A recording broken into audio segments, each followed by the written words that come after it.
Sir बोलो। Daily up down करता हूँ, बहुत परेशान हो चुका हूँ sir. Daily public transport use करता हूँ, इतना परेशान हो चुका हूँ सर। एक एक दो घंटा पहले डेली निकलना पड़ता है।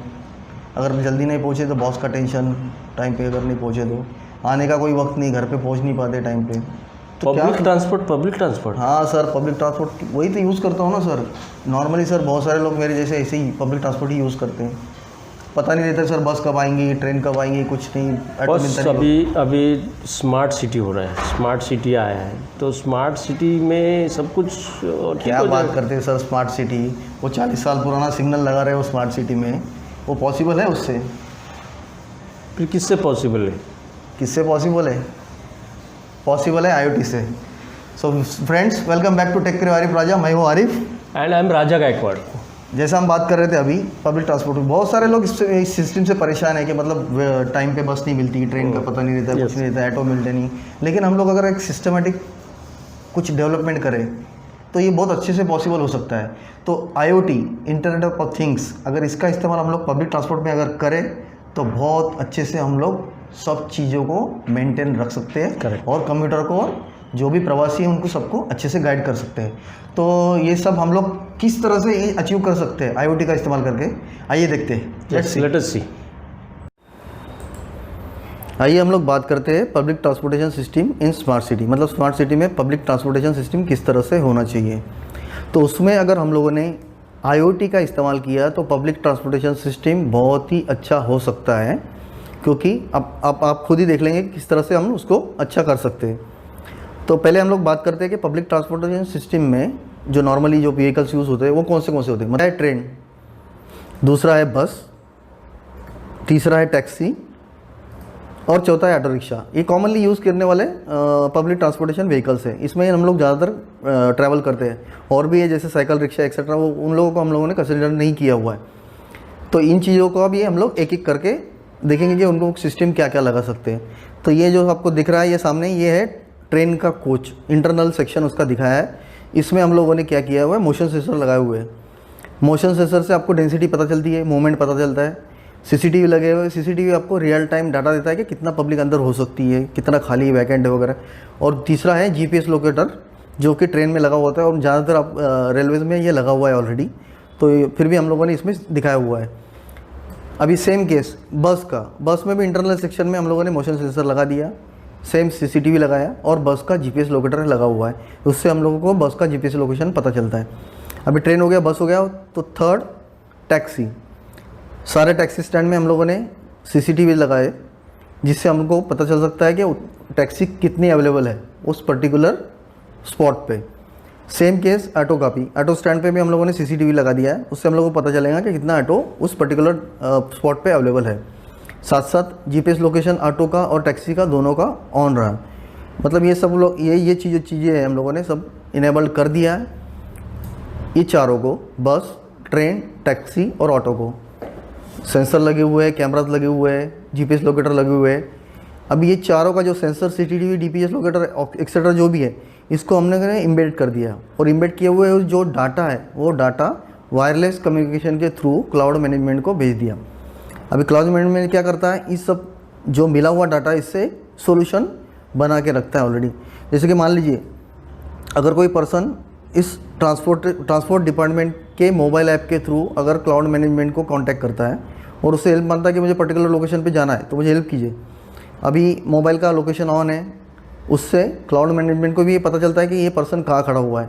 उससे वो एक सोल्यूशन बनाता है और वो सोल्यूशन के थ्रू हम लोग आराम से हमारी यात्रा कर सकते हैं, जर्नी कर सकते हैं। इस डेमो में हम लोगों ने कैरेक्टर यूज़ किया है राजा भैया का।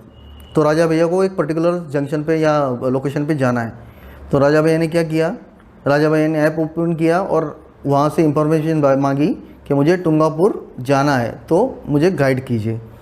ऐप ने बताया कि आपका जो डेस्टिनेशन है टुंगापुर, वो यहाँ से आपके ये लोकेशन से 30 किलोमीटर दूर है और आपको जाना है तो आपको किस तरह से जाना पड़ेगा। आपको यहाँ से बस लेना है, बस से आपको एक ABC रेलवे स्टेशन जाना है, ABC रेलवे स्टेशन से ट्रेन पकड़कर आपको DF रेलवे स्टेशन जाना है और DF रेलवे स्टेशन से आपको ऑटो रिक्शा लेना है आपके डेस्टिनेशन यानी टुंगापुर पहुंचने के लिए। तो ऐप ने बता दिया कि आपका टोटल जर्नी टाइम है 40 मिनट्स। उसने ऐप ने और बताया कि आपके यहाँ से आपके पर्टिकुलर जहाँ घर है आपका वहाँ से 100 मीटर के डिस्टेंस पे एक बस स्टॉप है। तो आपको उस बस के थ्रू या जो भी मैंने सीक्वेंस बताया उसके थ्रू अगर जाना है तो मैं आपका टिकट्स बुक करो, ऐसा आपने राजा भैया को पूछा। राजा भैया ने बोला कि हाँ मेरा बुक कर दीजिए। तुरंत ही ऐप ने बस का टिकट बुक कर लिया, ट्रेन का टिकट बुक कर लिया और साथ ही साथ डीएफ रेलवे स्टेशन से टुंगापुर जाने के लिए ऑटो बुक करके रख दिया। मतलब राजा भैया का पूरा सीक्वेंस रेडी है। अब उसने ऐप ने बताया कि आपका बस स्टॉप जो है नियरेस्ट बस स्टॉप, वहाँ से आपको 00 नंबर की बस पकड़ना है एबीसी रेलवे स्टेशन जाने के लिए। वहाँ से एबीसी जाने के लिए, एबीसी स्टेशन जाने के लिए तो अगर आपको जाना है तो फर्स्ट बस जो है आपका वो फुल है, सेकंड बस आप पकड़िए क्योंकि सेकंड बस में आपको बैठने के लिए सीट मिल सकता है और आप आराम से एबीसी रेलवे स्टेशन पहुँच सकते हैं। राजा भैया बस नियरेस्ट जो बस स्टॉप थे वहाँ पे पहुँचे। बस स्टॉप पहुँचने के बाद बस आई 000 नंबर की। राजा भैया ने बस बोर्ड की और राजा भैया निकल पड़े एबीसी रेलवे स्टेशन के लिए। एबीसी रेलवे स्टेशन पहुँचने के बाद ऐप ने बताया कि आपको एबीसी रेलवे स्टेशन से डीएफ रेलवे स्टेशन जाने के लिए A00 10:50 पर है और इस ट्रेन नंबर A00 का कोच नंबर 1 और 4 खाली है। राजा भैया एबीसी रेलवे स्टेशन में अंदर गए, कोच नंबर 4 के पास पहुँचे और आराम से कोच में जाकर बैठ गए। जैसे अंदर बैठे ऐप ने उनको इन्फॉर्मेशन दिया कि यहाँ से डीएफ रेलवे स्टेशन पे आप 10:05 में पहुँचेंगे। अगला स्टेशन आया और डीएफ रेलवे स्टेशन के पहले स्टेशन पे उनको इन्फॉर्मेशन मिला ऐप के थ्रू कि आपका अगला स्टेशन डीएफ है। डीएफ रेलवे स्टेशन पहुँचने के बाद ऐप ने बताया कि आपको एक पर्टिकुलर नंबर का ऑटो नंबर जो आपको डिस्प्ले में दिख रहा है वो आपके एग्ज़िट नंबर 2 पे वेट कर रहा है। एग्ज़िट नंबर 2 से राजा भैया बाहर आए, ऑटो खड़ा था, ऑटो में सवार हुए और थोड़ी देर बाद टुंगापुर पहुंच गए। जैसे पहुंचे वैसा ऐप ने बताया कि एज़ एक्सपेक्टेड, जैसा भी एक्सपेक्टेशन था उसके हिसाब से आप 10:15 पर अपनी जगह पर पहुंच चुके हैं। राजा भैया ने ऐप को धन्यवाद दिया। तो देखा दोस्तों आपने किस तरह से अगर हम लोग IoT का इस्तेमाल करें तो आसानी से हम लोग अपनी जगह पे पहुंच सकते हैं फुल सीक्वेंस के थ्रू। ये सिर्फ पॉसिबल है। तो दोस्तों देखा आपने IoT का इस्तेमाल करके हम लोग पब्लिक ट्रांसपोर्ट को कितना ईजी बना सकते हैं। पता है कि बहुत ही 100% नहीं कर सकते, लेकिन 50% तो हम लोग उसमें इम्प्रूवमेंट कर सकते हैं। लोग अगर आसानी से अपने घर पे पहुँचे, काम पे पहुँचे, इससे अच्छा क्या हो सकता है? क्यों sir? It's a very good tool, a new smart city. Smart city with IoT। With IoT. और ये अगर लगाने से अगर सब स्मार्ट बनते तो हाँ, बहुत अच्छा है सर। अगर IoT अगर इस्तेमाल करेंगे तो ये बहुत सारा कम्युनिकेटर को अच्छे से हम लोग पहुंचा सकते हैं घर पे। मतलब हम लोगों का भी, मतलब मेरी बात करें या आपकी बात करें, हर एक को अगर इजीली अगर घर पहुंच रहे हैं या तो काम पे पहुंच रहे हैं तो कितना आसान हो जाएगा। लेकिन आरिफ भाई इसमें और भी कुछ सजेशन मैं क्या सोच रहा था कि पेट्रोल पंप का भी बहुत प्रॉब्लम था। मेरे दिमाग में आया वो बात बोल रहा हूं। अच्छा, ये आपका खुद का इफ इट इज़ पॉसिबल और कि अगर मैं पेट्रोल या डीजल भरने को जा रहा हूँ पेट्रोल पंप, पहले तो पेट्रोल पंप मुझे ढूंढना पड़ता है। राइट। और वो पेट्रोल पंप पे जाने के बाद में देखता हूँ कि बहुत बड़ी क्यू लगा हुआ है। उसके बाद में मैं नंबर लगाता हूँ, मैं ढक्कन खोलता हूँ, वो आता है, फिर कार्ड रीडर ये से ये तो कैश लेता है, फिर मेरे को रुकना पड़ता है। राइट। सभी का प्रॉब्लम है। There is a solution, smart solution about petrol pump. Sir खाली आप पेट्रोल पंप की बात कर रहे हैं, आप पेट्रोल पंप बोलिए या कुछ भी बोलिए, इंटरनेट ऑफ थिंग जो है उसको आप इंटरनेट ऑफ एवरीथिंग बोल सकते हैं। आपके पास कुछ प्रॉब्लम है, प्रॉब्लम बोलो, इंटरनेट ऑफ थिंग IoT आपको सॉल्यूशन देगा। तो ये आप पेट्रोल पंप बोलिए या कुछ भी बोलिए।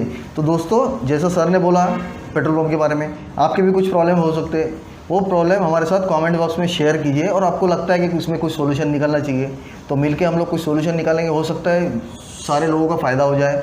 Right, sir? So, Arif sir, we are appealing to our viewers. Okay, come with your brilliant ideas. जो भी आपके आइडियाज़ है, आपको लगता है कुछ प्रॉब्लम्स लगते हैं आपके प्रॉब्लम भी आइडिया हो सकते हैं। क्योंकि वो आपकी प्रॉब्लम्स के ऊपर कोई वर्कआउट करेगा तो एक नया सोल्यूशन निकल सकता है, सबको फायदा हो सकता है। नया सोल्यूशन बैठ के ये करेंगे, क्योंकि IoT का फर्स्ट जो स्टेप है वो थिंग्स। राइट थिंग्स, कोई भी थिंग्स को आप जोड़ के कोई भी थिंग्स को आप जोड़ के एक सोल्यूशन बना सकते हैं। कोई भी प्रॉब्लम है आपका, you just take up raw ideas, कभी घर के बारे में हो, या आपका गार्डन है, घर है, रोड्स है, सब कुछ जहाँ जहाँ आपको प्रॉब्लम लगते हैं, आपकी प्रॉब्लम शेयर कीजिए। आप और हम मिलके कुछ ना कुछ उसके ऊपर आइडिया निकालेंगे IoT को यूज़ करके। और सर आरिफ सर, एक लास्ट व्यूअर्स के लिए, जो भी आइडियाज़ हमारे पास आ रही है वो आइडियाज़ हम लोग IoT का जो लास्ट एपिसोड हो रहेगा उसमें हम लोग वो सबको बताएंगे कि कौन से आइडियाज़ हमारे पास आए हुए, किसने किसने भेजा है। हाँ, और वो लोगों को, बंदे लोगों को हम लोग we are going to invite them उनको इन्वाइट करेंगे आवर सेंटर। ओके सर, और उनके बारे में जो भी है हम लोग आपको इन्फॉर्मेशन देंगे। तो ये था smart city with IoT। Next episode में हम लोग लेंगे industrial solution plus plant solution with IoT। That is very important, right. Industrial IoT and plant IoT जो भी है उसके बारे में हम लोग आपको नेक्स्ट वीडियो में बताएंगे। तो आज के लिए बस इतना ही। नेक्स्ट वीडियो में हम लोग फिर से मिलेंगे, तब तक के लिए thank you. Commit good ideas. Thank you.